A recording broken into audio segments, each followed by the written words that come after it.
Okay, so I'm gonna do another reaction. So this is gonna be reaction to famous tornado photos, backstories, and locations. So I've kind of been losing I've kind of lost interest in like reaction videos and stuff because I just react to the same stuff over and over again. Um, but I might do an occasional like Swegle Studios reaction or I mean I don't know. But anyways, let's just get into this. If you have even just a slight fascination with tornadoes, then you have likely come across this photo. Yeah, It I've features seen a that. stovepipe tornado at night illuminated by a bolt of fork lightning. It's an iconic photo, and back in the day, it was everywhere. It was all over Google Images. If you I've want to buy a tornado poster, I've seen tons of tornado images before that like I'm just curious to know where these photos were taken at. So I hope guess we'll boom, there it find out is. on this. Books and magazines feature this photo on their covers. People would Yeah. often Photoshop the photo for different online hoaxes. I had this photo as like my Windows XP user. You know what I'm talking about? Yeah. Yeah. But what's the story behind the photo? Who took it and where did it occur? Is there video? Did it cause any real damage? And we're not just talking about this photo. We'll be covering several iconic photos in today's video, from the tornado on the cover of Twister to the Tornado Girl photo to the infamous Dead Man Walking photo. I Today already we're know going to the discover the dead man locations walking. and backstories behind many I iconic know tornado that. I know images. that. Wait, Let's get what the into flip? it. Like, well, I know where this one and this one were taken it, but Many iconic tornado well, we'll images. just let him Let's get into it. describe it. So, yeah, well, In this famous lightning okay. tornado pig. Well, it was actually captured by Fred K. Smith on June 15, 1991. It was captured right off of Lake Okeechobee in southern Florida around 10 p.m. During the early 90s, Fred Smith was an avid lightning photographer, and this photo was actually a bit of an accident, as Fred was primarily Wow. focused on photographing lightning that night. He just happened to get extremely lucky when this tornado photobombed his sweet fork lightning shot. In one interview, Smith Wow. stated he hadn't even realized he photographed a tornado until after he developed the film. Obviously extremely pleased with the shot, he named it Whirlwind and Lightning. The photo was featured in many publications throughout the 90s, from books to calendars to DVDs. Then in 2003, Fred Interesting. Smith sold Whirlwind and Lightning to National Geographic. It then became a stock image online, and after this, many people repurposed it for a variety of reasons. The most famous being the Not What You Want to See hoax, featuring Fred's tornado heading towards an oil drilling rig in West Texas. Back in the early days of Wow. Facebook, people would often post this photo and be like, whoa, here's an image of last night's tornado over North Platte, even though it wasn't actually this tornado. Yeah. So was it a violent tornado? Were there any fatalities? Thankfully, no. In fact, this tornado is likely a waterspout. Florida is a waterspout hotspot, and Yeah, Lake Okeechobee probably. is known to get them from time to time. Technically, it's a tornadic waterspout, so calling it a tornado is still correct. There is a bit of confusion on the date of the photo. Earlier, I said it occurred on June 15, 1991, and that is the general consensus, but many other publications date the photo to August 26, 1993. If we go to the tornado archive, we can see an F0 tornado listed on both dates, both on the south side of the lake. Since most of the sources say 1991, I believe it to be the tornado here. The Okay. location isn't exact, in fact the date is slightly off as well. I did hop onto Google Maps to try to find the exact location using this radio tower, but it didn't work out. And unfortunately, there are no videos of this waterspout. Fred Smith unfortunately passed away recently in 2020, but Oh, he will dang. always go down as a tornado legend. Where's the base man? Probably the most famous and iconic tornado photo of all time. Another famous tornado photo from the early 90s is this one, and you may recognize That's from Twister, the cover. that's a tornado from the cover of Twister. But before we get to that, a lot of my That viewers real are one, though? big-time tornado nerds, and I get it. I'm one too, alright? But one surprising comment I get from many other followers is that they're actually afraid of. Or back, yeah, my dad's having trouble connecting to the Wi-Fi. Even though for some reason I'm on it, which is weird. Okay, let's get back to Perhaps this. it was a traumatizing event that they had when they were younger. Well, storm season is quickly approaching, and if you struggle during that time, or if you struggle with anxiety or depression in general, then you can try BetterHelp. Oh, this is a sponsor. Okay. I don't usually watch for like people's sponsorships and stuff. This very striking, very impressive cone tornado was captured by Warren Fadley I near Miami, Texas on May 28th, 1994. I mean, most people don't really, anyways. A common misconception about this photo is that it was captured during the cone tornado was captured. Back to the I wasn't paying attention. This very striking, very impressive cone tornado was captured by Warren Fadley near Miami, Texas on May 28th, 1994. Okay. A common misconception about this photo is that it was captured during the famous Pampa, Texas F4 tornado that occurred the next year on June 8th, 1995. It does look similar. The sky kind of has that orange hue to it. And it was right I don't really see the similarity to that. But no, it's from a much weaker tornado in the nearby town of Miami a year prior. The man who captured this photo, Warren Fadley, was one of the original storm chasers, back in the day before it was cool. He was known throughout the 90s for capturing some of the best tornado and lightning photographs, and he's still very active today.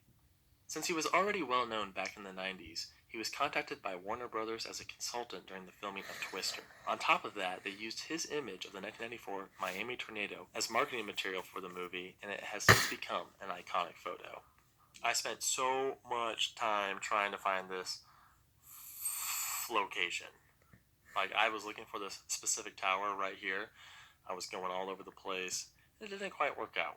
I found the same tornado on Tornado Archive, but there's just no street view out here near these hills. And I think that maybe these buildings in the foreground, they could have been added by the Warner Brothers team, marketing team. Yeah, maybe. Like, oh, let's put some buildings in here.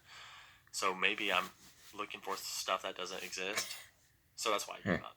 If anyone finds this location, let me know. But there's still a video of this tornado. A few amateur storm chasers captured it off the side of the highway. And you can tell that the photo was captured when the tornado was in this slanted formation here. Now, the second most famous tornado photo ever captured after the waterspout lightning photo may be the Dead Man Walking tornado photo. Yeah, this is Dead from Man May Walking. 27th, 1997 F5 tornado that hit the Double Creek Estates neighborhood near Gerald, Texas. This photo of the tornado shows the F5's multiple vortices taking the shape of a monster with two legs and a scythe-like arm. Yeah. And this truly was a monster, as just moments after this photo was captured, this exact tornado would enter the Double Creek Estates neighborhood, completely destroying every structure in sight, and in the process, taking 28 lives. Yeah. The damage seen at Double Creek Estates is some of the most intense ever surveyed. The tornado had winds of at least some of the craziest damage ever, and maybe as high as 300 miles per hour.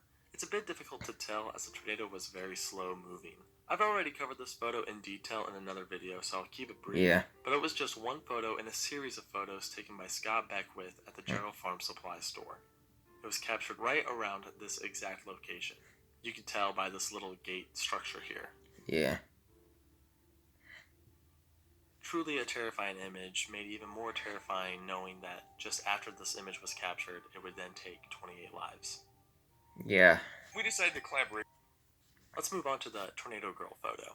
This image, wow, so classic. It's just a ridiculous tornado image with that. I don't think I've ever seen that image before. So sweet, although they probably should have been taking shelter. This classic image was captured on April 23rd, 1989 near Beaver City in rural Furnace County, Nebraska.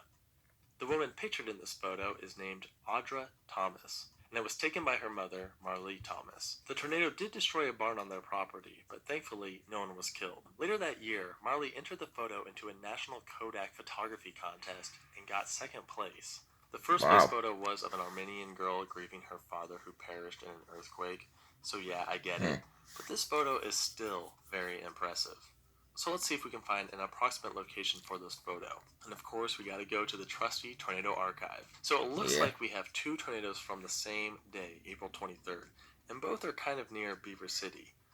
One is an F1 and one is an F0. I'm thinking it's the F1 since it did destroy a barn. Yeah, maybe. There does appear to be some hills in the background. Let me see if I can do a little detective work. Alright, well there is no street view out here in rural Furnace County, Nebraska. And we definitely know that the photo was taken on a gravel road. Just know that, it's somewhere in this area. It could be a land spout. It looks kind of like a land spout, but either way. Maybe. I mean, look how huge it is. It's massive. It's pretty big. Just chilling there. Good photo. Next in today's video is perhaps the I very have first seen that one famous before. tornado photo of the Midway, Indiana double tornado taken by Paul Huffman Yeah. of the Elkhart Truth newspaper during the Palm Sunday tornado outbreak of April 11th, 1965. Insane photo. Look, you can clearly see a tunnel between these two vortices. This specific double tornado in the photo was rated as an F4 as it destroyed hundreds of buildings throughout Midway and Dunlap, Indiana. I used to think it was like a twin tornado, like twin tornadoes. This is the oldest like photo Bilger. on our list today, but it's easily one of the most recognizable, as it was Now the that I'm thinking first about up-close photo oh, of it's a probably a multiple multi-vortex vortex. tornado. It is actually part of a series of 7 tornado photos taken by Huffman when he pulled over off of Highway 33. He told his wife to take cover under a railroad culvert while he stayed back and snapped this series of photographs. Paul Huffman's double tornado photograph became the photo of the Palm Sunday tornado outbreak. He would win several awards, and over time, this photo became etched into tornado history.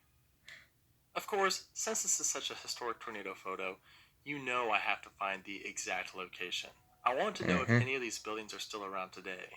Now, it's pretty well documented that this was snapped just south of Midway on Highway 33. And if we hop onto Google Maps, you can definitely tell that it was in this general area, especially with the train tracks on the right. But I want to find the exact location.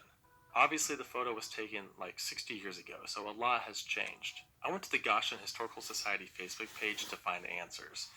I asked what the building was in the lower left, and I actually got a response. Many were telling me that it was part of the Kundred Gladolia farm.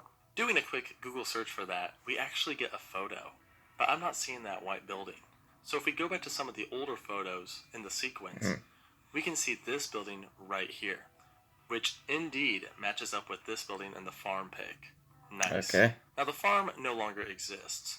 However, apparently this farm was a big deal, and the Indiana Historic Peeps put in a historic plaque at the former location. So I searched Google Maps for the plaque, and boom, there it is. Okay, so I backtracked a little because the plaque was located at the intersection, and I think that this white building is on the corner of that intersection. Overall, I think the photo was taken approximately here. One slightly interesting tidbit about this farm is that the man who owned it and maintained it, Amos E. Kundred, passed away at the age of 98 on April 2nd, 1965, only 9 days before the Palm Sunday tornado outbreak. Thanks, so way Pretty before good timing then. on his part. Overall, the Palm Sunday tornado outbreak was the second largest of the 20th century after the 1974 super outbreak. 266 fatalities were the result of over 55 confirmed tornadoes. Truly a devastating event, and this photo serves as a reminder of the chaos that ensued that day over Indiana, Illinois, and Michigan. Alright, to finish off the video, I have 2 photos that I quickly want to mention, the first being the swirling barn photo. So this photo has been circulating on the interwebs for several decades. It shows a tornado. I didn't even think that image is real. It would be a cool photo, except it's photoshopped. Yeah. But this tornado is real. Here is the real photo. Oh, it is. It occurred on June 28, 1990 near Saskatoon, Saskatchewan, Canada. Thankfully, no one was killed during this event, and we do have video of it, although it's not amazing quality. But to be fair, I mean, it's not bad for 1990. The photoshopped version first appeared online sometime in the early 2000s. The earliest I could find was almost 20 years ago on October 10th, 2004, and it was uploaded by J. Moss. One cool fact about the original tornado photo, it was used by the Red Hot Chili Peppers for their single cover art for the song I have seen that. Side, released in December of 1999. Alright, the last photo I want to talk about in this video is one of the more terrifying pics of the F2 tornado that touched down in David, Texas on June 2nd, 1995. This was captured by Harold Richer of the Vortex 1 team. There's even video from the same location. If you listen, you can even hear the shudder of the camera when the vehicle drives by.